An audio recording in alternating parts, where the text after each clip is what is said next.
이 부흥이라는 이 단어는 이 교회에서 자주 사용되는 그 용어 중에 하나입니다. 이 부흥이라는 주제를 가지고 만든 찬양도 많고, 또 이제 보통 교회들이 1년에 한두 번 외부 강사를 모셔서 하는 집회를 이제 부흥회다, 이제 이런 이름을 붙여서 사용하기도 합니다. 이렇게 교회들마다 이 부흥이라는 단어도 많이 사용을 하고, 또 개인이나 교회나 할 것 없이 모두가 다 이 부흥을 갈망하는, 이 부흥이라는 이 용어가 굉장히 의미 깊은 그런 용어인데요. 근데 참 의외인 거는 이렇게 많이 부흥이라는 단어를 사용하고 또 갈망하는데도 정작 이 부흥이 무슨 뜻인지에 대해서는 정확하게 아는 분이 많지가 않습니다. 제가 이제 이 설교를 준비하면서 여러분에게 제가 질문을 던져봤습니다. 교역자에게도 물어보고 제 아내에게도 물어보고 또 몇몇 분들한테 제가 질문을 던져서 그 부흥이 뭡니까? 또 당신은 뭐가 부흥이라고 생각해? 제가 이렇게 부흥에 대해서 물었더니 의외로 이렇게 그 자신 있게 부흥이란 이런 거예요라고 명쾌하게 대답하는 분이 많지가 않더라고요. 여러분 스스로 한번 잠깐 생각해 보세요. 여러분은 부흥을 알고 계세요? 뭐가 부흥이에요? 그게 참 이게 의외였습니다. 너무너무 중요한 우리 신앙생활의 이 기독교 신앙의 이 부흥이라는 용어는 굉장히 중요한 의미를 갖고 있는데 잘 모르시는 거예요. 그리고 또 하나, 또 대부분의 경우 말씀하실 때 들어보면은 이 부흥이 이 숫자적인 성장하고 좀 연관이 있는 겁니다. 제가 처음에 분당 우리 교회를 개척하고 나니까 이제 저를 아끼는 선배 목사님이나 주변에 아는 분들이 당연히 이제 관심을 갖고 하는 질문이 이거였습니다. 요즘 교회는 좀 어떻습니까? 교회는 좀 성장했습니까? 혹은 교회는 좀 부흥했습니까? 이제 이렇게 질문을 많이 받았습니다. 그래서 제가 올 연초에 몇 명 모이다가 지금은 좀 늘어가지고 이제 몇 명이 모입니다. 그러면 상대방의 돌아오는 대답은 딱 둘 중에 하나예요. 많이 성장했네요? 이러는 분도 계시고요. 많이 부흥했네요? 이러는 분도 계세요. 그러니까 숫자적으로 많이 성장한 거하고 부흥한 거를 같은 개념으로 생각하는 거 아닙니까? 여러분 사실 이 성경이 말하는 부흥은 그런 게 아닙니다.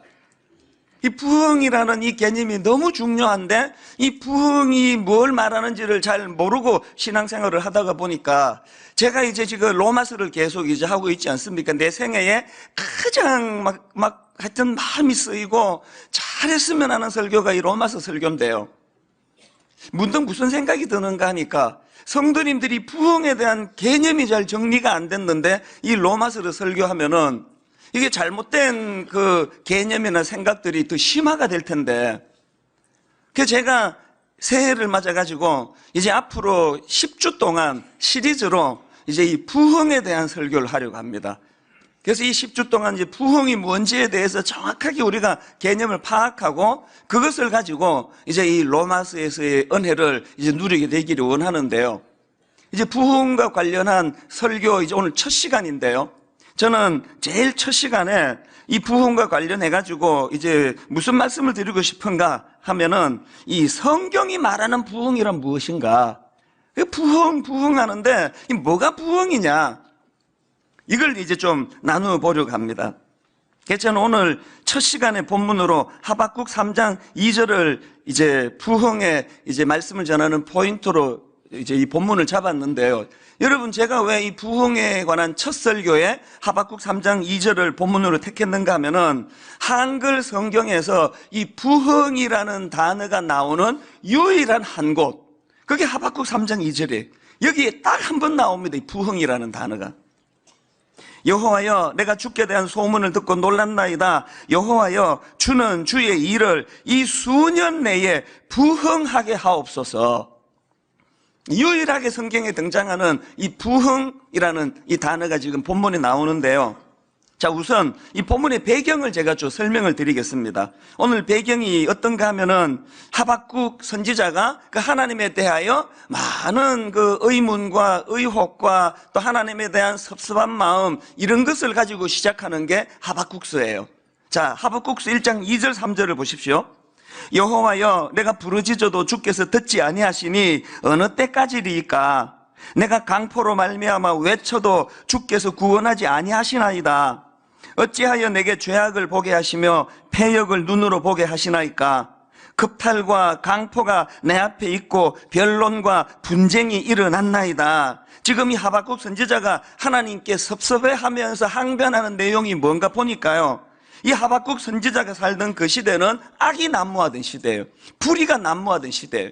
그래서 이제 2장에 보면은 이런 표현들이 여러 번 나옵니다. 자기 소유 아닌 것을 모으는 자, 자기 집을 위하여 부당한 이익을 취하는 자, 피로 성읍을 건설하며 불의로 성을 건축하는 자, 이웃을 혼미하게 하여 수치를 드러내어 즐기는 자, 이런 그 악한 자들에 대한 표현이 계속 반복해서 나오는 것을 볼 수 있는데요, 그만큼 이 하박국 선지자 시대는 사회가 너무너무 악했다는 거예요.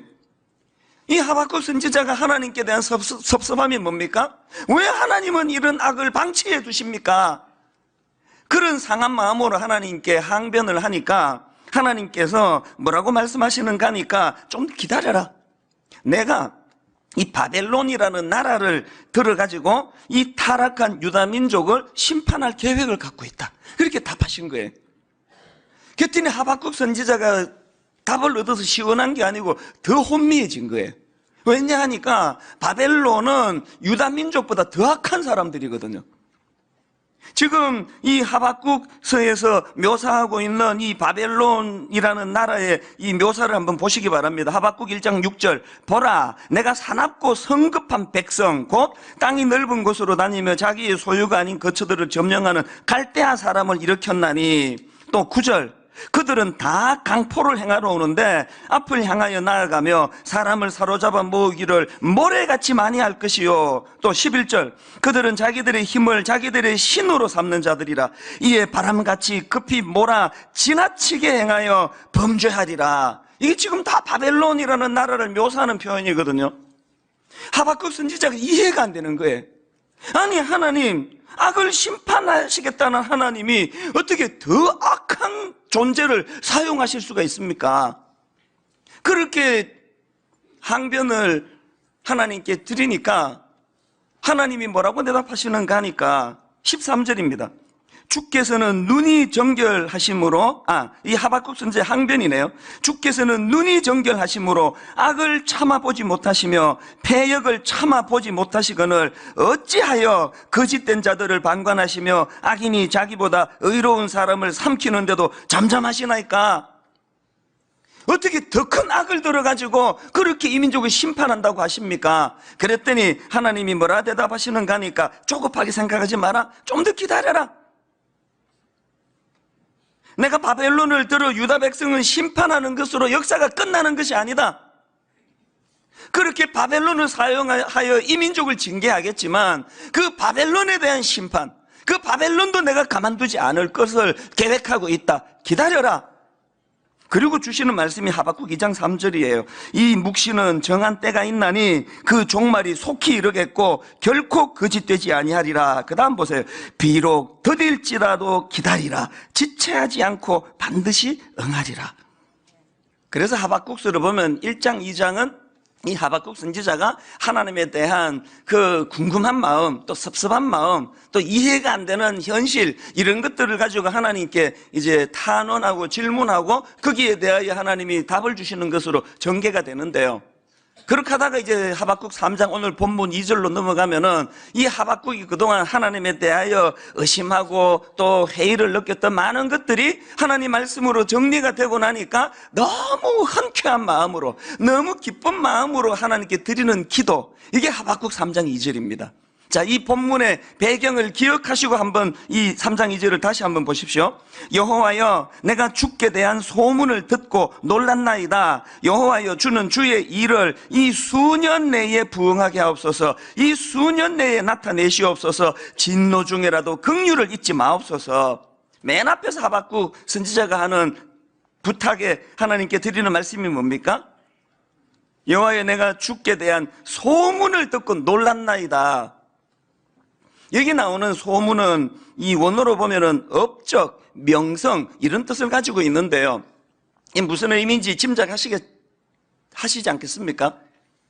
하박국이 이제 1차적으로는 하나님이 깨우쳐 주시는 그 말씀들을 듣고 하나님 하실 일들에 대한 신뢰를 표현하는 의미로 이 소문이라는 이 단어를 사용하고 있고요.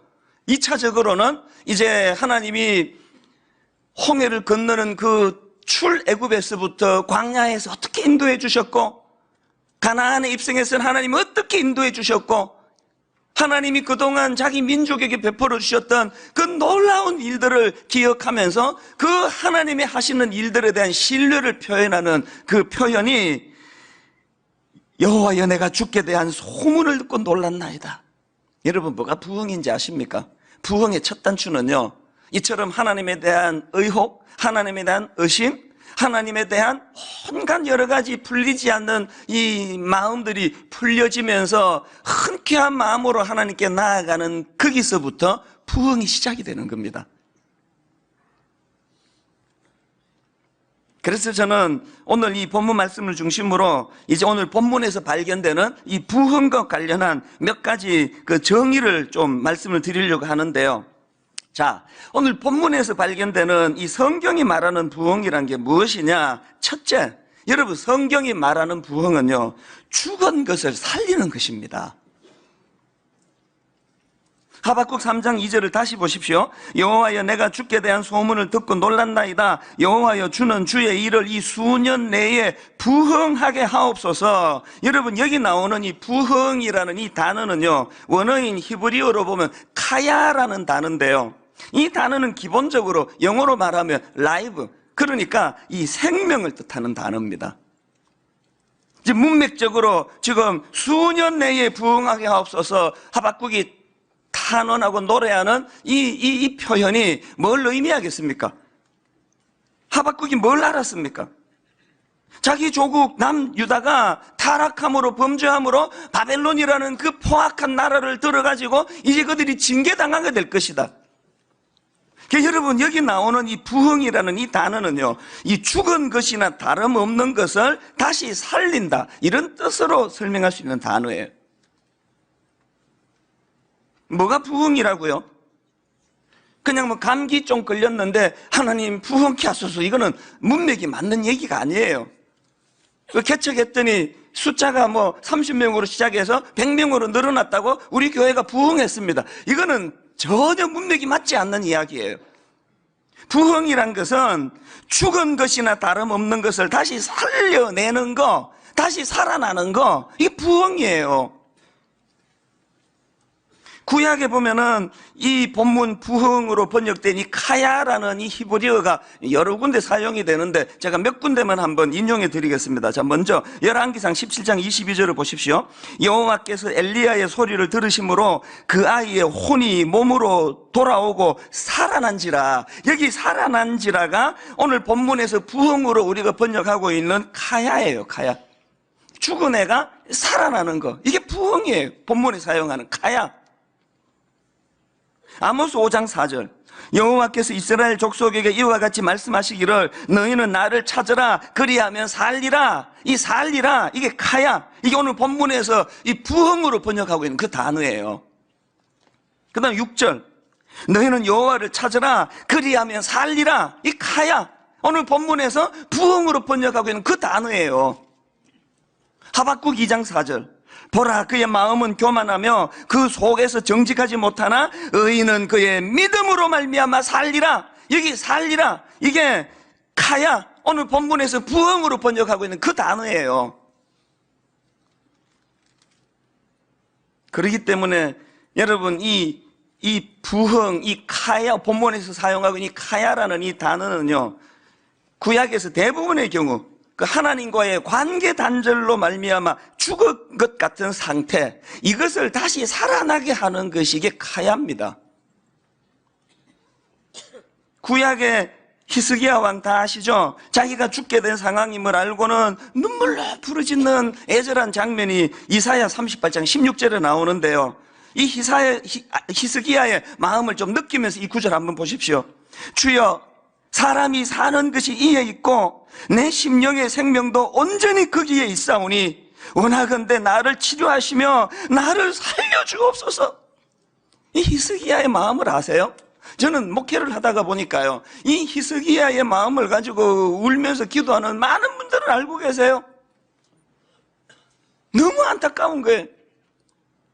내가 목사기 때문에 좀 도와주고 싶은데, 내가 어지간하면 이 눈물을 닦아주고 싶은데 안 되는 거예요.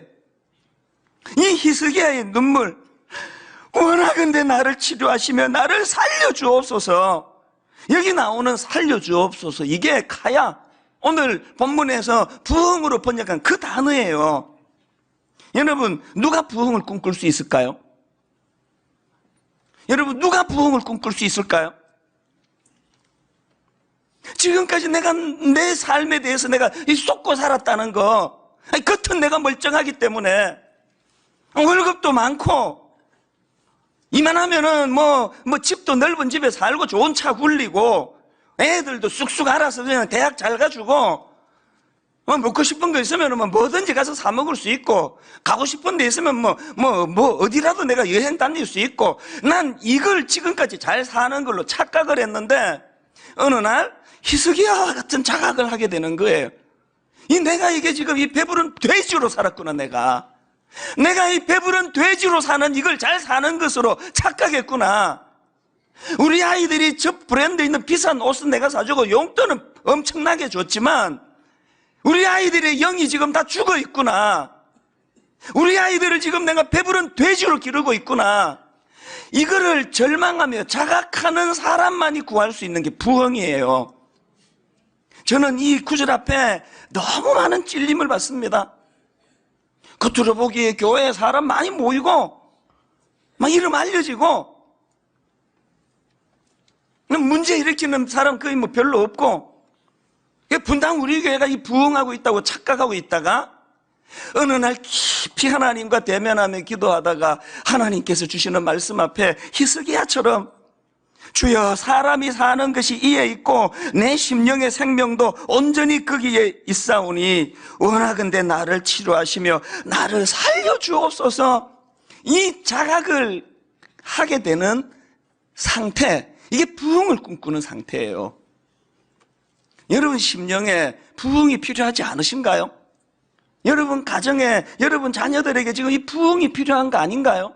뭔지는 모르는데 하나님과의 관계가 단절된 사람에게 찾아오는 이유를 알 수 없는 그 공허함, 다 누리고 사는데 자려고 누우면 뭔지 마음이 불안하고 꼭 막 들통날 뭐가 있을 것처럼 마음이 편하지 않고, 그 부흥이 필요한 게 부흥. 그런가 하면 두 번째로 성경이 말하는 부흥이란 게 뭐냐 하니까, 이 하나님의 주권을 인정하는 세계관을 가지는 것, 이게 부흥이에요. 여러분이 부흥과 관련해서 가장 중요한 포인트는 이 부흥을 누가 주도하느냐는 이 주도성의 문제라고 저는 생각합니다.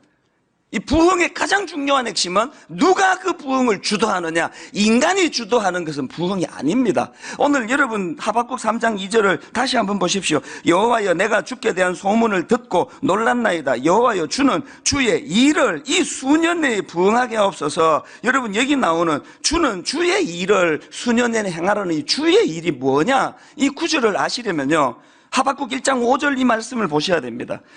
여호와께서 이르시되 너희는 여러 나라를 보고 또 보고 놀라고 또 놀랄지어다. 너희의 생전에 내가 한 가지 일을 행할 것이라. 지금 하박국 3장 2절에서 하박국 선지자가 주님 앞에 드리는 기도의 핵심이 뭡니까? 주님은 1장에서 2장에서 주님이 하시겠다는, 더 구체적으로 뭐예요? 이 타락한 유다 백성을 내버려 두지 않고 바벨론을 들어서 이 민족을 징계하시겠다는 하나님의 일과 그것으로 끝나지 않고 그 바벨론도 징계하시겠다는 이 하나님의 주권, 하나님의 일하심을 하시라고, 하나님이 하시기를 원합니다. 그게 부흥이에요.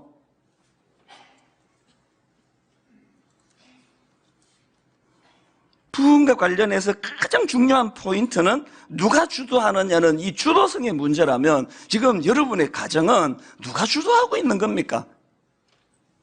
분당 우리 교회는 지금 누가 주도하는 교회입니까?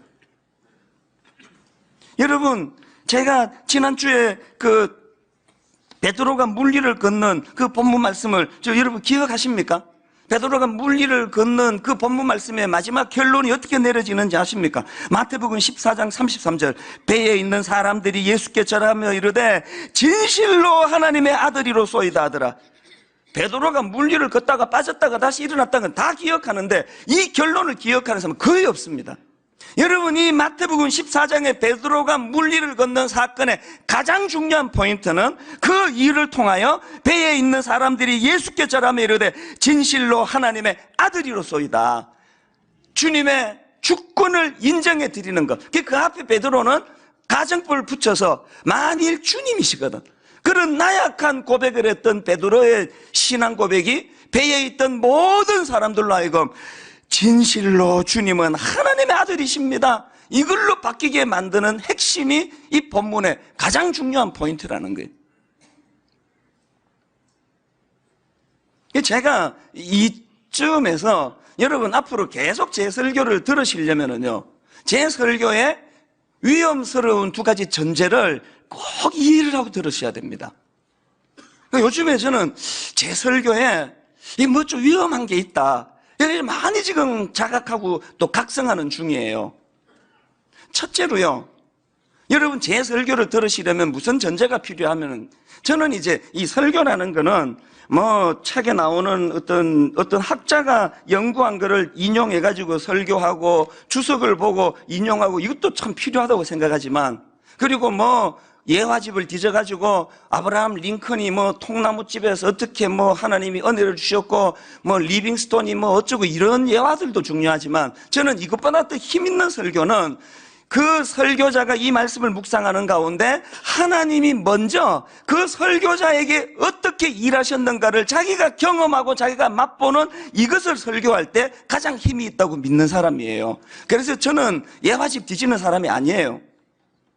근데 요 근래에 와서 제 마음에 자꾸 무슨 두려움이 생기는가 하면은요, 이게 여러분 이 전제를 가지고 설교를 듣지 않으면, 믿음이 좀 약한 분들은요, 하나님은 안 보이고 사람만 보이니까 하나님의 일하신, 그래서 이 결론이 뭐라고요? 진실로 하나님의 아들이로소이다, 이런 결론은 안 나고, 야, 이 천수 목사님 저 대단하네, 그게 위험하다는 거예요. 위험할 수 있는 현상적으로 제가 이걸 요즘 많이 경계를 하는 거예요. 그리고 또 간증이라는 게 그렇듯이요, 자꾸 자기가 경험한 하나님을 이야기하다 보면은 거기에 자꾸 과장이 들어가기가 쉽고 거기에 자기 자랑이 들어갈 위험이 제 설교에도 분명히 있다는 걸 내가 지금 자각하고 있는 중이에요. 제가 지금 이 설교 패턴을 바꿔볼까? 그래서 이제 막 리빙스톤 얘기도 하고 막 링컨이 통나무 쪽에다가 뭐 은혜 받은 이야기 막 이런 것도 제가 좀 하면서 설교해 볼까? 제가 여러분 어떤 설교를 어떻게 하든지 간에 그 설교를 통해서 여러분이 들으셔야 되는 것은 진실로 하나님의 아들이로소이다, 예수 그리스도가 드러나야 그게 설교예요. 그런가 하면은 제 설교에서 여러분이 두 번째 전제를 갖고 들어야 되는 게 뭐냐, 저는 이 로마서에 나타나는 하나님의 일하심, 이 복음, 주님의 십자가, 이 바탕에 두고 야고보서적으로 그 구원해 주신 하나님 은혜에 보답하기 위하여 우리가 거룩하고 성결된 삶을 노력을 해야 됩니다. 이게 제 설교의 근간이에요. 그런데 여러분, 이것도 자칫 잘못하면은, 여러분이 제가 이렇게 설교할 때 로마서적인 복음, 십자가에 대한 정확한 이해가 바닥에 있지 않으면은 제 설교가 도덕적으로 흘러버리면 이게 설교가 아니에요. 결론, 거짓말 하지 말고 잘 삽시다. 시간 약속 잘 지키며 삽시다. 그 부부간에 뭐 친하게 잘 지내세요. 이거 설교가 아니고 이거 강연이에요. 그러니까 여러분들이 제 설교를 들으실 때 항상 설교 밑바닥에는 뭡니까? 십자가. 자격 없는 나에게 구원의 손길을 베풀어 주신 주님의 이 십자가 사건, 이게 흐려지면 제 설교는요, 이건 정말 위험한 설교예요. 저는 마틴 로이드 존스 목사님이 그 책에서 한 말을 기억하는데요, 이런 말을 했습니다. 여러분이 부흥을 일으킬 수는 없습니다. 전적으로 하나님께 달려 있습니다. 그렇기 때문에 하나님께 기도하고 간청하고 탄원하고 간구하는 것입니다. 부흥은 우리가 주도하는 게 아니라는 말씀입니다.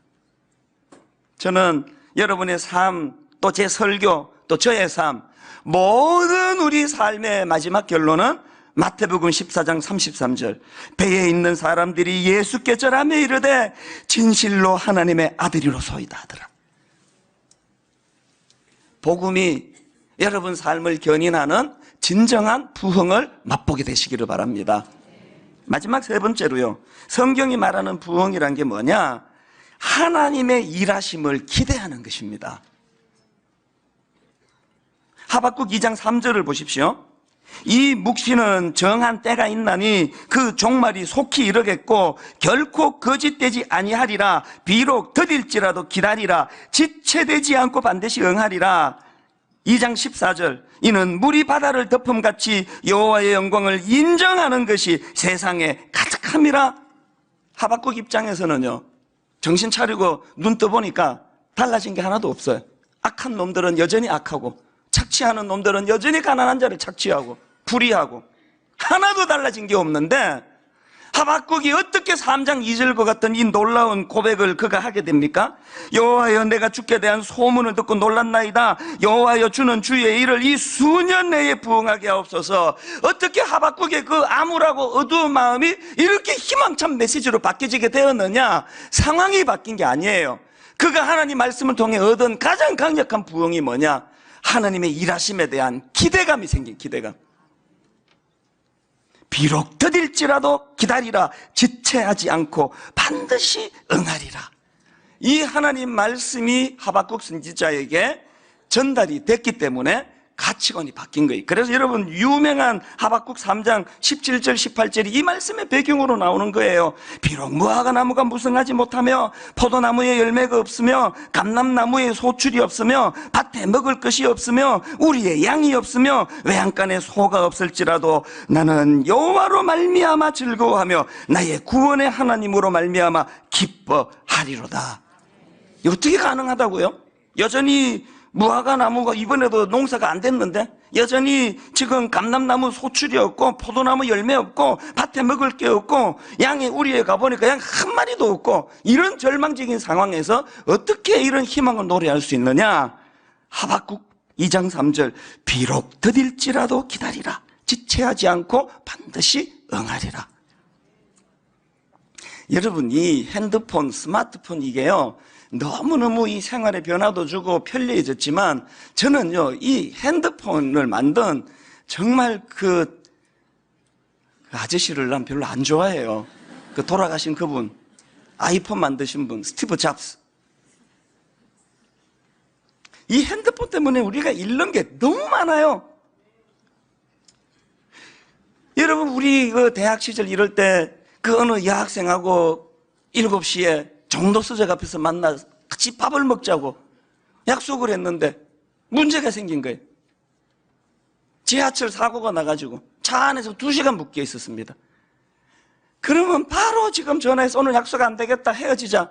그때는요, 연락할 길이 없어서 발을 동동 구르고 가슴이 터질 것 같고 그러는데, 그 여학생이 2시간 뒤에 갔는데 거기서 나를 기다리고 있는 그 모습에 감동을 느낄 수 있었던 게 그게 우리 시대 아닙니까? 찬수 씨는 반드시 온다. 찬수 씨는 시건치 않은 남자다. 그 확신이 있으면 2시간도 기다리는 거예요. 그 사람에 따라가지고요, 5분 딱 지나고 이 인간 또 펑크 났네. 집에 가서 밥이나 먹자. 오늘 우리가 이 하나님의 말씀이요, 비록 더딜지라도 기다리라. 지체되지 않고 반드시 응하리라. 이게 우리에게 기다릴 수 있는 힘을 주는 능력 아닙니까? 일기예보를 보니까 참 감사하게도 지난주 내내 그렇게 추웠다가 딱 주일날 영상 5도로 만들어주시고 오늘 밤부터 또 혹한이 온답니다. 내일 더 춥대요. 내일은 영하 10몇 도래요. 그런데 여러분, 제가 그 일기예보를 확인하면서 그 내일은 영하 10몇 도로 내려간다는 그 기사를 보면 확 들었던 게, 내일 엄청 춥겠구나라는 그 생각과 동시에, 그러나 봄은 온다. 암만 추워도 봄은 곧 온다. 이게 기다림에 대한 확신 아닙니까? 어제로서 응답하라 1988 이 드라마가 끝났기 때문에 많은 분들이 아휴 이제 무슨 재미로 사나 그러신대요. 저는 이제 월요일 날 이걸 몰아서 보기 때문에 아직 이제 어제 거를 못 봤는데요. 아끼면서 보고 있는 중이에요. 모 정치가가 SNS에다가 응답하라 1988이라는 드라마와 관련해가지고 이런 글을 올렸답니다. 쌍문동 지하방에서도 서울대에 갈 수 있고, 주인집과 전셋집 아이들이 열등감 없이 어울리고, 나쁜 사람이 한 명도 나오지 않는 드라마라서 그래서 좋았다. 어떻게 제 마음을 그렇게 표현했을까요? 딱 제 마음이에요. 여러분, 왜 많은 국민들이 이 드라마를 그렇게 열광하겠습니까? 그런 시절이 있었잖아요. 60년대, 70년대 지하 단칸방에서도 개천에서 용날 수 있다. 너 열심히 하면 서울대 갈 수 있다. 이 꿈, 이 기대감이 우리로 하여금 꿈을 갖게 만드는데, 오늘 우리 시대는 그 꿈을 다 밟아버린 시대예요. 개천에서 용 죽어도 안 납니다. 안 됩니다. 이제 이 좌절감으로 상처받은 이 나라 이 국민들이 그 영화를 보면서 울고 대리만족하는 거예요. 그리고 거기 보면은 주인집이라고 있다고 유세 떨지 않고, 그 새들어 산다고 눈치 보고 비굴하지 않고, 부잣집에나 가난한 집에나 같이 어울러 하나가 되고, 지난번에도 말씀드렸지만 그 드라마에 제일 많이 나오는 장면이 먹는 장면만. 이웃하고 막 계속 먹는 거예요. 막 계속. 하나님 나라거든요. 있는 자 없는 자, 장애인 비장애인 서로 어우러져서. 저는 그 정치가가 그런 글을 썼다지만 저는 찬양이 떠오르더라고요. 그 드라마를 생각하면서. 사막에 샘이 넘쳐 흐르리라. 사막에 꽃이 피어 향내 내리라. 주님이 다스리는 그 나라가 되면은 사막이 꽃동산 되리. 사자들이 어린 양과 뛰놀고 어린이들 함께 뒹구는 참 사랑과 기쁨의 그 나라가 이제 속히 오리라. 사막에 숲이 우거지리라. 사막에 예쁜 새들 노래하리라. 주님이 다스리는 그 나라가 되면은 사막이 낙원되리라. 독사굴에 어린이가 손 넣고 장난쳐도 물지 않는 참 사랑과 기쁨의 그 나라가 이제 속히 오리라. 눈으로 보여지는 이 세상은, 이 시대는 조금만 어리숙하다 그러면 그냥 등골을 빼먹으려고 달려들고, 연세 대신 어른들을 가지고 사기치는 사람들이 이렇게 많은 세상에 살고 싶지가 않아요. 너무너무 불의하고 악한 것들이 설쳐대고, 하나님의 사람들은 여기 가도 저기 가도 우울하고 아프고 상처받고 끊임없이 찾아오는 수많은 가슴 아픈 사연들을 하루가 멀다고 들으며 살아가는 저지만요, 저는 쌍문동에 그 가난한 동네에 그 드라마에 나오는 사람들이 보여주었던 그게 나쁜 사람이 한 명도 없습니다. 사기치는 사람도 없고 악한 사람도 없고 부자도 가난한 사람도 없고, 전 그게 하나님 나라라고 생각합니다. 많이 힘드세요? 그 나라를 꿈꾸시는 거예요. 견디기 어려울 때마다 우리가 노래를 불러야 되는 하나님의 말씀, 비록 더딜지라도 기다리라, 지체하지 않고 반드시 응하리라. 이 말씀을 바탕으로 하박국 2장 4절, 보라 그의 마음은 교만하며 그 속에서 정직하지 못하나 의인은 그의 믿음으로 말미암아 살리라. 결론을 맺으려고 합니다. 이번 한 주간 성경 암송은요, 오늘 본문 말씀이에요. 하박국 3장 2절. 이 기계적으로 외우는 게 중요한 게 아니고 묵상하세요. 써보고 기대하고 갈망하고, 하나님 내 삶에 부흥이 필요합니다. 아버지, 우리 가정에 부흥이 필요합니다. 육안으로 보기에 희망이 없는데, 죽은 것 같은데, 살려주시는 하나님을 갈망하는 마음을 회복하는 것, 이것이 부흥인 줄로 믿습니다. 그 어떤 사람이 이 꿈을 꾸는데 매일 밤마다 악몽을 꾸는 겁니다. 그 꿈에 그 신비로운 보자기로 얼굴을 감춘 어떤 존재가 나타나가지고 계속 자기 일을 방해하는 겁니다. 어떨 때는 이 재산을 모아놓으면 그것을 빼앗아 가버리기도 하고, 또 어떨 때는 기쁜 일이 생기면은 그것을 누리지 못하도록 금방 마음에 불안을 심고 공포를 심어가지고 그 기쁨을 하나도 못 누리게 하는 겁니다. 또 그런가 하면은 어떨 때는 이제 배가 고파가지고 음식을 먹으려고 하면은 그 음식을 빼앗아 가버리기도 하고, 또 잠을 자려고 하면은 평안을 빼앗아서 잠을 못 자게 하고, 계속 그냥 꿈마다 나타나가지고 집요하게 계속 그 자기를 괴롭히는 겁니다. 세상에서 이 명성을 얻으려는 순간에 와가지고 꿈이지만 너무너무 기뻐하고 있는데 바로 그 순간에 그 보자기로 얼굴을 감춘 그 존재가 나타나가지고 음해하고 없는 말을 퍼뜨리고 그러면서 이 나쁜 평판을 그냥 만들어가지고 또 물거품이 되게 만들고, 이런 일이 이제 계속 반복이 되는 겁니다. 어느 날에는 이제 결혼식을 올리는 꿈을 꾸었는데요. 그 사랑하는 신부의 손을 잡고 이 결혼 서약을 하려고 하는데 그 보자기로 얼굴을 감춘 존재가 또 나타난 겁니다. 그러면서 소리치기를, 이 결혼은 이루어질 수 없다. 이 꿈이지만 너무 이게 견딜 수가 없어가지고 이제 그 사람이 이렇게 소리를 친 겁니다. 도대체 너는 누구냐? 그러면서 이제 보자기로 그 얼굴을 가진 그 형체를 이렇게 보자기를 벗겨버렸더니 놀라운 일이 벌어진 거예요. 그 감추어진 얼굴이 다름 아닌 자기 얼굴이더라는 거예요. 제가 최근에 어느 목사님의 설교를 듣다가 이 예화를 제가 듣게 됐는데요. 이 부흥을 지금 준비하고 또 책을 읽고 자료를 모으고 하는 그런 입장이다가 보니까 이 이야기가 제게 너무나 강력하게 이게 맺혀가지고요. 이 부흥이라는 두 단어하고 이 보자기로 형체를 가린 그 사람이 바로 자기 자신이라는 이게 매치가 되니까 오래 이 장면이 이 이야기가 자꾸 머리 떠오르는 겁니다. 사실 여러분, 이 세상살이가 힘들지 않습니까? 환경이 지금 너무 어렵고 경제가 안 풀리고 더군다나 대인관계 때문에 너무너무 이상한 사람들이 주변에 많으니까 이 관계의 어려움 때문에 그렇게 호소하는 분들이 많지만요. 그러나 여러분, 이 형체를 알 수 없는 보자기로 그 자기 얼굴을 감춘 그 존재는 다름 아닌 자기 자신이라고 하는 그 이야기가 들려주는 것처럼 결정적으로 내 인생을 방해하는 건 외부에 있지 않고 그게 나 자신이라는 겁니다. 저는 항상 그런 생각을 하는데요. 누가 저를 망하게 만들겠습니까? 아무도 없습니다. 저를 망하게 하는 유일한 존재는 저 자신 아닙니까?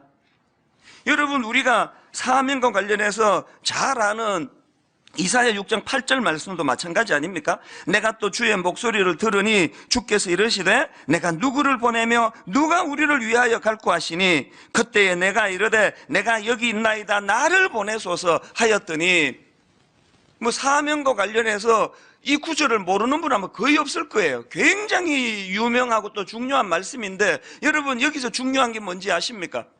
내가 여기 있나이다 나를 보내소서, 이 8절 말씀이 있기 바로 전에 무슨 말씀이 전제가 되느냐 보니까요, 바로 그 앞에 나오는 이사야 6장 5절을 보십시오. 그때에 내가 말하되 화로다 나여 망하게 되었도다. 여러분, 지금 하나님께서는 내가 여기 있나이다 나를 보내소서, 이런 인생의 확신이 있는 사람은 얼마나 행복하겠습니까?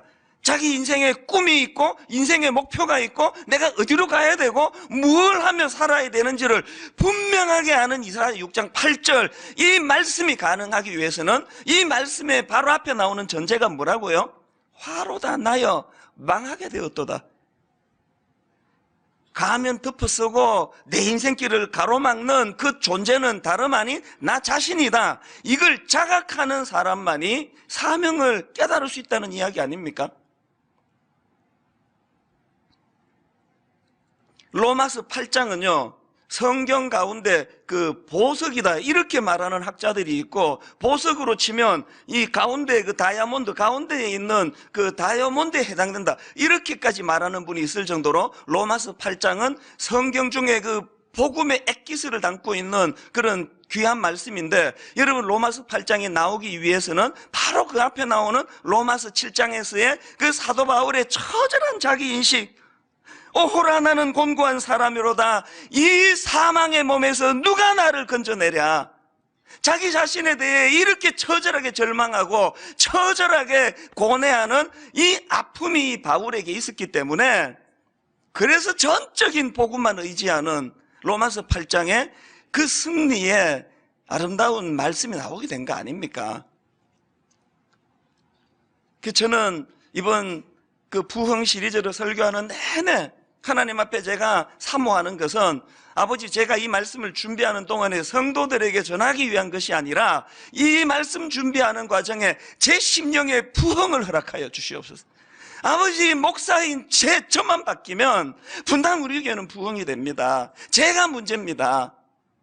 누구를 탓하는 것이 아니라 하나님이 말씀을 준비하는 과정에서 진실로 종이 이 부흥을 방해하지 않는, 그런 얼굴을 수건으로 가리고 나타나는 그런 존재가 아닌 하나님의 뜻을 잘 살펴서 분당 우리 교회가 참으로 부흥을 맛보는 그런 아름다운 도구로 쓰임받기를 원합니다.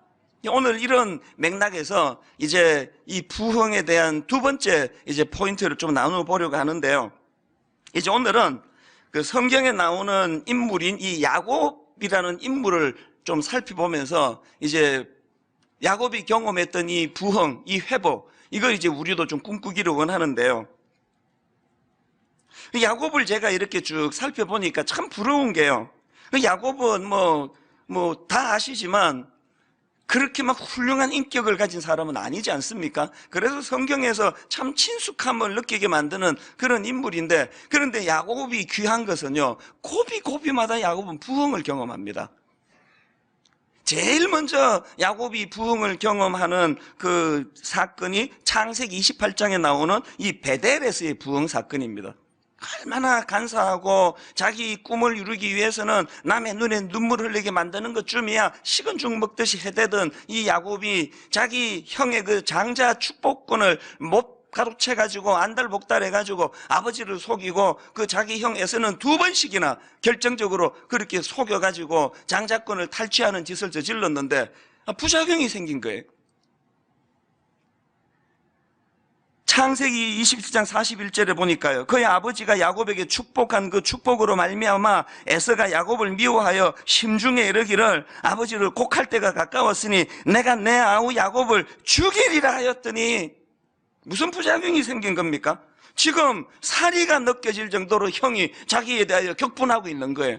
이러고 있다가 내가 무슨 일을 당할지 모르겠다는 두려움에 빠져가지고 야곱 인생에 전혀 계획이 없었던 야반도주 하듯이 그렇게 지금 이제 집을 빠져나와 도망을 치는 그런 일이 일어난 거예요. 외삼촌 라반이 살고 있는 하란이라는 곳으로 지금 갑자기 예정에 없던 그런 인생의 내리막길을 지금 치닫는데요.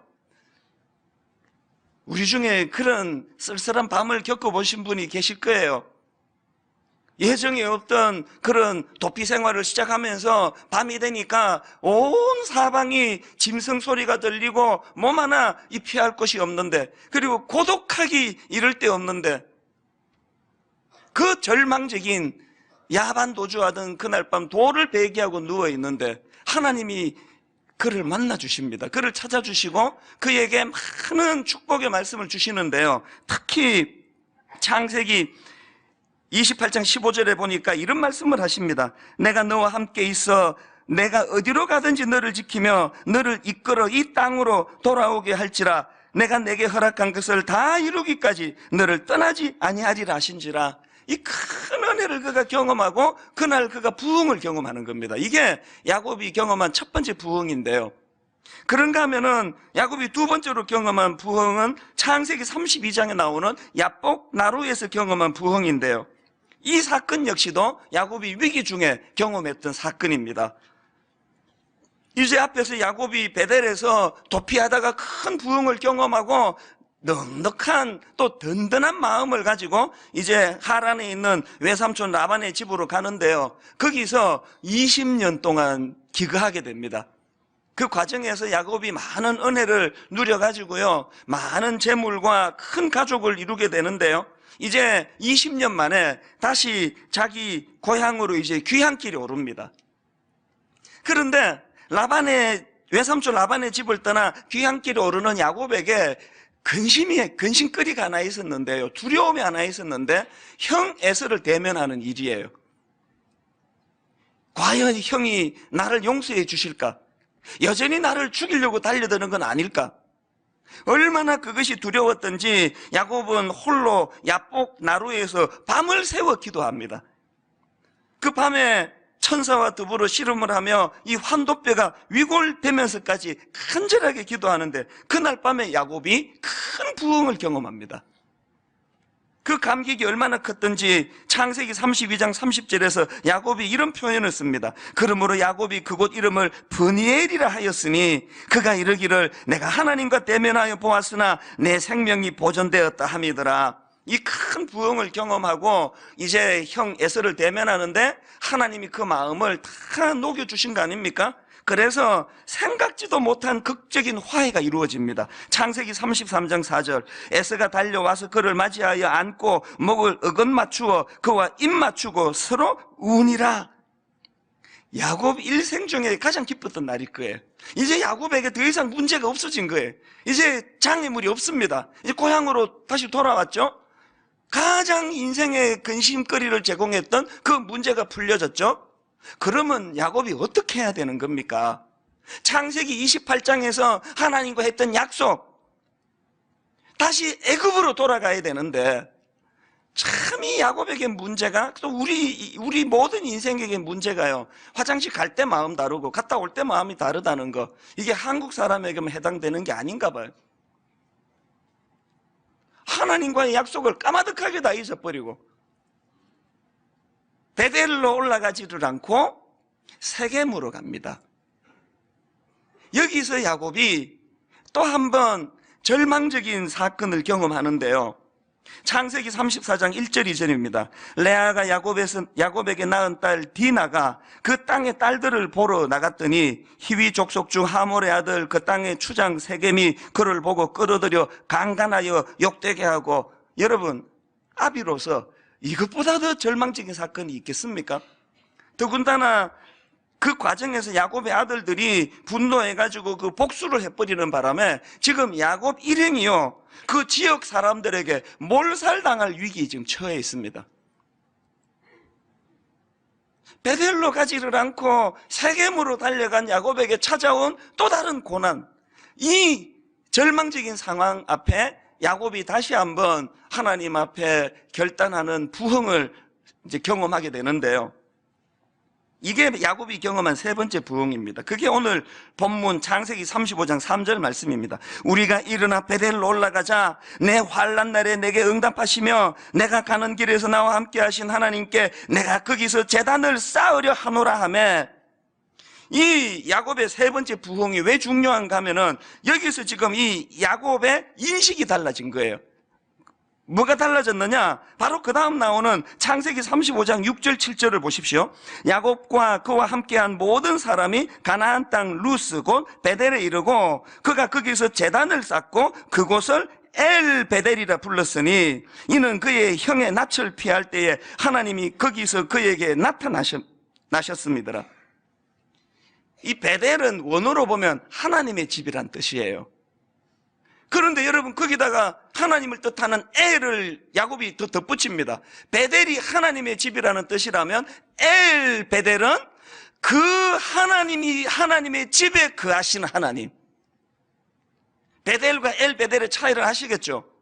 베델은 하나님의 집, 다시 말해 그 공간을 강조한 것이라면 엘 베델은 그곳에 계시는 하나님을 강조한 거예요. 이게 부흥을 경험한 다윗에게서 나타난 결정적인 변화예요. 오늘 여기 수많은 사람들이 하나님의 베델을 원합니다. 엘 베델을 원하지 않아요. 그냥 복만 달라는 게, 복만. 하나님에 대해서 관심 별로 없고 복만 주시래, 복. 뭐 그분이 뭐 알라신이든 뭐 부처님이든 뭐 하나님이든 나 관심 없고 그냥 베델, 그 복만 달라는 게, 복만. 그게 뭐가 부흥이냐? 역대하 7장 14절에 보니까 내 이름으로 일컫는 내 백성이 그들의 악한 길에서 떠나 스스로 낮추고 기도하여, 그 다음 보세요, 내 얼굴을 찾으면 내가 하늘에서 듣고 그들의 죄를 사하고 그들의 땅을 고칠지라. 뭐가 부흥이라고요? 하나님이 주시는 그 무엇에 관심이 있던 우리의 이 시선이 하나님의 존재 그 자체에게로 시선이 옮겨가는 것, 이걸 부흥이라 그럽니다. 부흥은요, 베델에서 엘 베델, 하나님의 집에 관심을 갖고 있다가 하나님의 집에 거하시는 하나님에게로 관심이 옮겨가는 것, 저는 이런 영적 부흥이 일어나게 되기를 바랍니다. 그래서 오늘 저는 이 본문 말씀을 가지고요, 이 부흥과 관련한 이 세 가지 요소에 대해서 좀 살펴보려고 하는데요. 자, 첫째로 오늘 본문에서 발견되는 이 부흥과 관련된 세 가지 요소 중에 첫째가 뭐냐? 이 배후에서 주도하시는 하나님. 지난 주일에도 강조했고 또 강조하고 앞으로 또 강조할 거예요. 부흥이 하나님이 주도하시는 거면 부흥이고요, 인간이 주도하면 그 사입이에요. 여러분, 제가 앞에서 창세기 35장 3절에서 야곱이 우리가 일어나 베델로 올라가자 이렇게 선언했다고 말씀드렸는데, 그 야곱의 선언이 있기 바로 전에 뭔 일이 있었나? 그 앞에 1절을 한번 보십시오. 하나님이 야곱에게 이르시되 일어나 베델로 올라가서 거기 거주하며 내가 내 형 에서의 낯을 피하여 도망하던 때에 내게 나타났던 하나님께 거기서 제단을 쌓으라 하신지라. 야곱이 일어나 베델로 올라가자라고 선언하기 전에 선행하는 하나님의 개입하심, 일하심, 하나님의 주도하심, 이게 1절에 나와 있다는 거예요. 사실 그러고 보면은요, 이 야곱의 일생을 쭉 정리해 보면은 요약하면 이 싸움이에요. 자기가 원하는 데 머물기를 원하는, 자기가 하고 싶은 일을 하고 살기를 원하는, 세겜에 머물기를 원하는 이 야곱의 자아하고, 그런 야곱을 쳐서 복종시켜 일어나 베델로 가자라고 선언하게 하기를 원하시는 이 하나님과 야곱의 자아와의 싸움, 이게 야곱의 일생이고요, 그게 우리의 인생 아닙니까? 제가 여러 번 말씀드렸지만 이 요나서 1장에서 참 제가 늘 은혜를 받는 게 뭐냐, 요나서 1장은요 두 그러나의 대결이에요. 두 그러나. 첫 번째 나오는 그러나는 요나서 1장 3절입니다. 그러나 요나가 여호와의 얼굴을 피하려고 일어나 다시스로 도망하려 하여 욥바로 내려갔더니, 여기 나오는 3절에 나오는 그러나는 하나님의 명령에 반항하는 그러나, 하나님의 말씀에 불순종하는 그러나, 하나님의 뜻을 거역하는 자기 자아의 못된 그러나예요. 이 그러나와 또 다른 한 그러나가 4절에 나오는데요. 4절, 여호와께서 큰 바람을 바다 위에 내리심에 바다 가운데에 큰 폭풍이 일어나 배가 거의 깨지게 된지라. 우리말 성경에는 그걸 생략해 버렸는데 원어로 보면 이 4절은요 그러나라는 이 접속사가 있습니다. 이걸 왜 생략했는지 저는 이해가 잘 안 됩니다. 요나서 1장에서 가장 중요한 표현은 4장에 나오는 이 그러나라는 접속사예요. 요나서 1장은요 3절에 나오는 하나님의 뜻에 불순종하는 인간의 그러나와 그 4절에 하나님의 뜻에 불순종하는 인간의 그러나에 대항하시는 하나님의 그러나의 대결, 이게 요나서 1장입니다. 이게 인류 역사 아닙니까? 이건 우리 개인의 삶을 요약해 놓은 거 아닙니까? 하나님께 끝간데 없이 반항하기를 원하는 내 자아가 만들어내는 못된 그러나와 내 못된 그러나를 방치하지 아니하시고 그 못된 그러나의 제동을 거시는 하나님의 그러나. 여러분, 이 인간의 그러나와 하나님의 그러나가 대결해서 하나님이 패하신 적이 한 번도 없습니다. 빨리 항복하시는 게 낫습니다. 제가 잘한 게 그거 아닙니까? 30살 때 빨리 제가 하나님 뜻을 보고 항복하고 미국 시민권이고 뭐고 비즈니스 뭐고 다 내려놓고 그냥 가방 2개 들고 한국에 돌아왔더니 30살 이후로 내 인생에서 여러분 갈등이라는 게 없습니다. 혼미함이란 없습니다. 50 넘어가면서 요즘 내 인생의 전성기예요. 교회 커져서 전성기가 아니에요. 내 내면 세계가 너무너무 행복해요. 내 내면 세계가 너무 질서, 일이 없어서 그렇게 행복한 거 아니에요. 일만성도 파송 운동, 분리 개척, 이런저런 문제가 한두 가지가 아니지만 제가 발견한 인생의 순풍이 뭐냐? 하나님의 그러나에 빨리 항복하는 거예요. 하나님의 그러나에 빨리 순종하는 거예요. 하나님의 그러나 앞에 내 자아의 그러나를 굴복시켜 버리니까 내 인생에서 갈등이 없습니다. 제가 이 창세기에서 야곱의 일생을 쭉 묵상을 하면서 은혜를 받는 게 뭔지 아십니까? 하나님은요, 우주적인 창조의 원리, 창세기 1장 1절에서 이렇게 말씀하십니다. 태초에 하나님이 천지를 창조하시니라. 그리고 2절 3절, 땅이 혼돈하고 공허하며 흑암이 깊음 위에 있고 하나님의 영은 수면 위에 운행하시니라. 하나님이 이르시되 빛이 있으라 하시니 빛이 있었고. 여러분, 혼돈과 공허와 흑암의 상태를 빚어서 천지를 창조하셨던 이 하나님의 원리가 창세기에서 야곱이라는 보잘것없는 한 인생에게도 똑같은 무게로 수고하시고 애쓰시며 이 원리가 적용이 되는, 결국 혼돈과 공허와 흑암의 상태에 빠진 한 인생 야곱을 어떤 빛의 세계로 그를 인도해 주시느냐, 일어나 베델로 돌아가자 선포하게 만드시는 그 하나님, 이 놀라운 거 아닙니까? 그래서 바울이요, 고린도후서 4장 6절에서 이렇게 표현합니다. 어두운 데서 빛이 빛이라 말씀하셨던 그 하나님께서 예수 그리스도의 얼굴에 있는 하나님의 영광을 아는 빛을 어디에? 우리 마음에 비추었느니라. 이 놀라운 말씀 아닙니까? 이 혼돈과 공허와 흑암에 있던 이 천지를 말씀으로 질서의 세계로 창조하신 그 하나님이 그 정성, 그 원리를 가지고 이 혼돈과 공허와 흑암의 길을 걸어가고 있는 혼미한 야곱 한 사람을 위하여, 바울 한 사람을 위하여, 이 찬수라는 이 보잘것 없는 한 사람을 위하여 하나님이 들이시는 이 수고, 그 정성, 이 같은 원리들은 같은 원리. 그래서 바울이 바로 그 다음 7절에 이렇게 이야기합니다. 우리가 이 보배를 질그릇에 가졌으니 이는 심히 큰 능력은 하나님께 있고 우리에게 있지 아니함을 알게 하려 함이라. 뭐가 부흥인지 아십니까? 난 별로 중요한 게 아니라는 걸 자각하는 게 부흥이에요.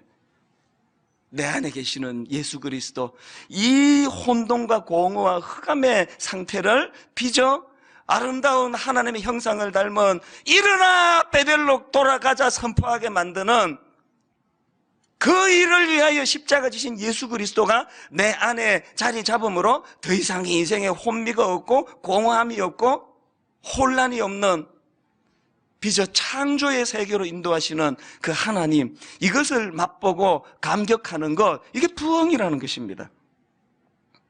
그런가 하면은 부흥과 관련한 두 번째 요소가 뭐냐? 고난의 광야예요. 이 묵상과 침묵이 필요한 고난의 광야, 이게 부흥을 만드는 또 한 요소라는 겁니다. 제가 앞에서 말씀드렸지만요, 야곱의 삶에 중요한 고비고비마다 그가 부흥을 경험하는데, 그 야곱이 경험한 하나님의 개입하심과 부흥의 모든 공통점은 다 잘 될 때가 아니에요. 다 광야예요. 다 홀로예요. 비참할 때예요. 돌을 베개하고 누워 잘 때예요. 야뽕나루에서 안절부절 못하고 있을 때예요. 딸이 성폭행을 당해서 온 가족이 몰살당할 것 같은 절망적인 상황, 이게 재료가 되어서 부흥을 맛보더라는 거예요. 그래서 제가 이 부흥을 공부하다가 발견한 게 뭐냐, 우리나라에서는 이상하게 부흥이라 그러면 다 동적으로 생각합니다. 또 그런 요소가 또 없는 건 아니에요, 사실은.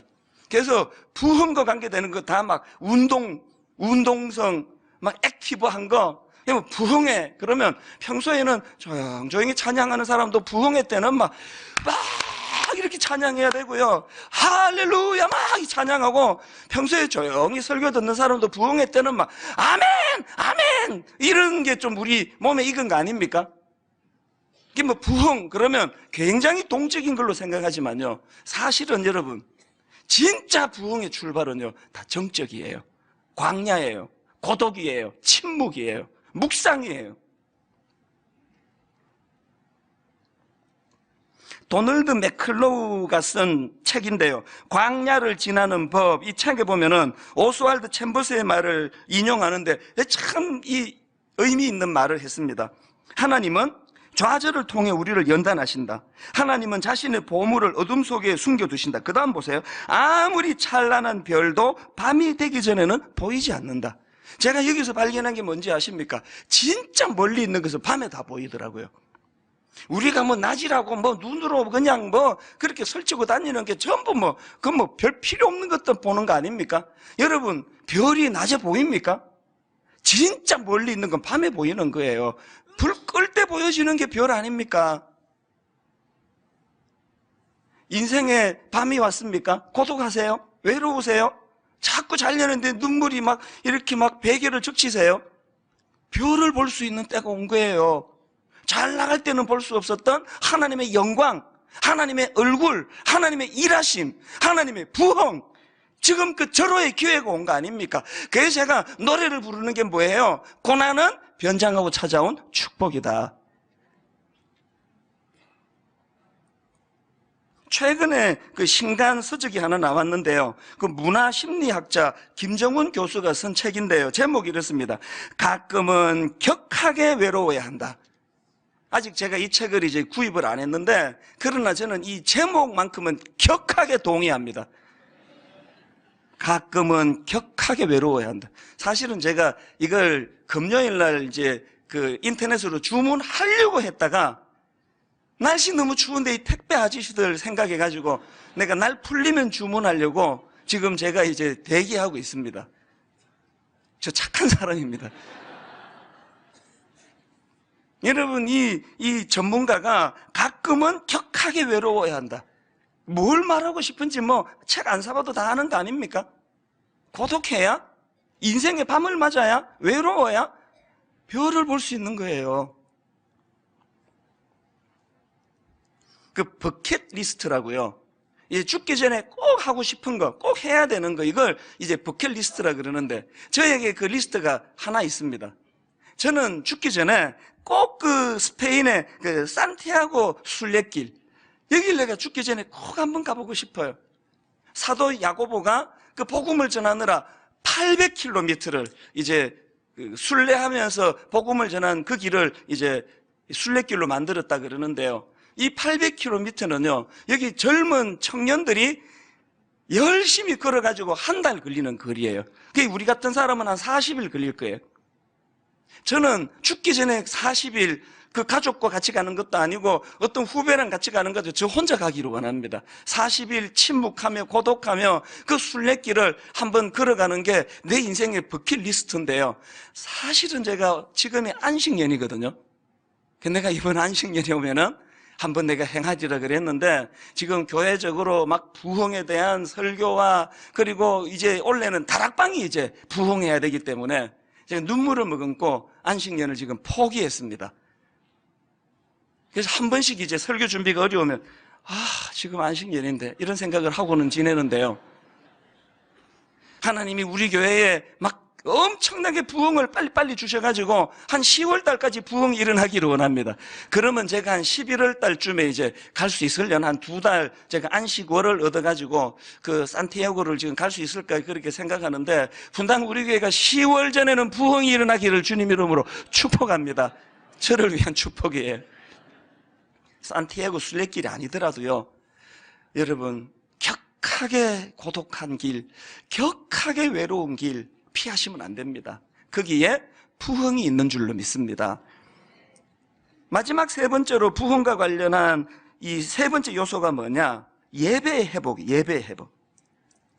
창세기 35장 6절 7절, 야곱과 그와 함께한 모든 사람이 가나안 땅 루스 곧 베델에 이르고 그가 거기서 제단을 쌓고, 옛날 처음 베델에서 야곱이 부흥을 경험하던 28장도 마찬가지예요. 창세기 28장 18절, 야곱이 아침에 일찍 일어나 베개로 삼았던 돌을 가져다가 기둥으로 세우고 그곳에 기름을 붓고 그곳 이름을 베델이라 하였더라. 창세기 35장 14절에도 야곱이 하나님이 자기와 말씀하시던 곳에 기둥 곧 돌기둥을 세우고 그 위에 전제물을 붓고 또 그 위에 기름을 붓고 하나님이 자기와 말씀하시던 곳의 이름을 베델이라 불렀더라. 모든 부흥이 일어나는 그곳에 예배가 회복이 된다는 거예요. 분당 우리 교회가 이제 학교를 빌려서 쓰다가 보니까요, 개척 초기에 이게 목회가 안 되는 거예요. 주중에 학교가 공간을 다 쓰니까 뭐 모임도 안 되고 행사도 못 하고, 좀 모태 신앙인으로 이 달력에 빨간 건 다 교회 행사였거든요. 제가 교회 청소년 시절에는 3월 1일 등반대회, 4월 5일 이웃교회와 친선 탁구대회, 5월 5일 또 무슨 대회, 체육대회 그렇게 다 했는데 학교를 빌렸으니까 아무것도 할 수가 없는 거예요. 사실 이 사람들이요, 오해해서 은혜를 많이 받는데요. 제가 이제 학교를 빌려서 목회를 하니까 자꾸 사람들이 야, 이찬수 목사가 의식이 있어가지고 건물을 안 하고 학교를 빌렸다는데 그게 다 틀린 말이에요. 의식이 있어서 한 게 아니고요. 갈 데가 없어서 왔습니다. 갈 데가 없어서. 저 건물을 안 짓겠다는 말 평생에 한 적이 없고요. 앞으로도 뭐 건물 지을 일은 없을 것 같지만 굳이 뭐 안 짓겠다는 말은 안 하고 싶은 거예요. 그러나 갈 데가 없어서 학교로 와서 있어 보니까 이 목회가 너무 어려운 거예요. 그래서 제가 어떡합니까? 위기가 오니까 하나님께 매달린 게, 하나님, 우리는 학교를 빌렸으니까 행사도 못하고 단합대회도 못하고 체육대회도 못하고, 그래서 하나님 할 수 없이 예배에 목숨 걸겠습니다. 예배에 모든 걸 걸겠습니다. 모든 에너지를 예배에다 걸겠습니다. 뭣도 모르고 그렇게 했는데요, 이게 하나님 보시기에 이 기쁘신 일인가 봐요. 제가 14년 분당 우리 개척하고 뼈저리게 경험한 거, 교회가요, 체육대회 안 해도 괜찮고요, 단합대회 안 해도 되고요, 예배가 살아나면 되더라고요. 여러분, 다시 한번 분당 우리 교회가 부흥을 꿈꾼다면 예배가 회복된 은혜가 있기를 원합니다. 왜 교회가 여러분 15분이 지나면 문을 닫습니까? 이게 어떤 분에게 상처가 된다는 걸 알아요. 그리고 죄송해요. 어떤 분의 항변은 옳은 이야기예요. 목사님, 15분 늦게라도 와서 예배 드리는 게 낫지 그나마 예배 안 드리는 게 낫습니까? 그 말 맞습니다. 그러나 제가 두려운 건요, 그분이 오늘 15분 늦게 예배를 드렸고 그 다음 주일 또 15분 늦게 예배 드리고 또 그 다음 주일 15분 늦게 드리면서 그게 습관이 될까 봐 두려운 거예요. 여러분, 예배가 지각이 없는 그날이 올까요? 한번 예배의 인생을 거는 그날이 올까요? 예배 한번 잘 드리면 내 인생이 변화된다는 이걸 이론이 아니라 우리 삶 속에서 한번 맛보게 될까요? 이걸 맛보게 되는 그날이 오기를 원합니다. 결론을 맺으려고 합니다. 세겜에 머물러 계세요? 여러분, 눈으로 세겜이 더 좋아 보입니까? 베델을 잊어버렸습니까? 베델로 돌아가야 돼요. 여러분, 이제 이번 주 성경 암송 구절은 창세기 35장 3절이 본문 말씀이에요. 우리가 일어나 베델로 올라가자. 그 베델이 어떤 곳입니까? 내 환난 날에 내게 응답하시며 내가 가는 길에서 나와 함께 하신 하나님께 내가 거기서 제단을 쌓으려 하노라 하며, 기계적으로 외우는 것이 목표가 아니고요, 여러분, 이 말씀이 내 인생에 구현되기를 갈망하면서 소원하면서 한 주 동안 이 말씀을 묵상하시는 귀한 여러분 되시기를 바랍니다. 결론을 맺습니다. 보자기의 얼굴을 감춘 건 흉악한 어떤 바깥의 존재가 아니라 나 자신입니다. 부흥을 갈망할 때마다 하나님 앞에 이 청년들이 부르는 이 노래 가사를 되뇌어야 합니다. 주의 꿈을 안고 일어나리라, 선한 능력으로 일어나리라. 이 땅의 부흥과 회복은 바로 나로부터 시작되리. 주의 꿈을 안고 일어나리라, 선한 능력으로 일어나리라. 이 땅의 부흥과 회복은 바로 나로부터 시작되리. 바로 나로부터 시작되리. 바로 나로부터 시작되리. 이 사실을 마음속에 인식하는 그런 복된 저와 여러분 되시기를 주님 이름으로 축복합니다.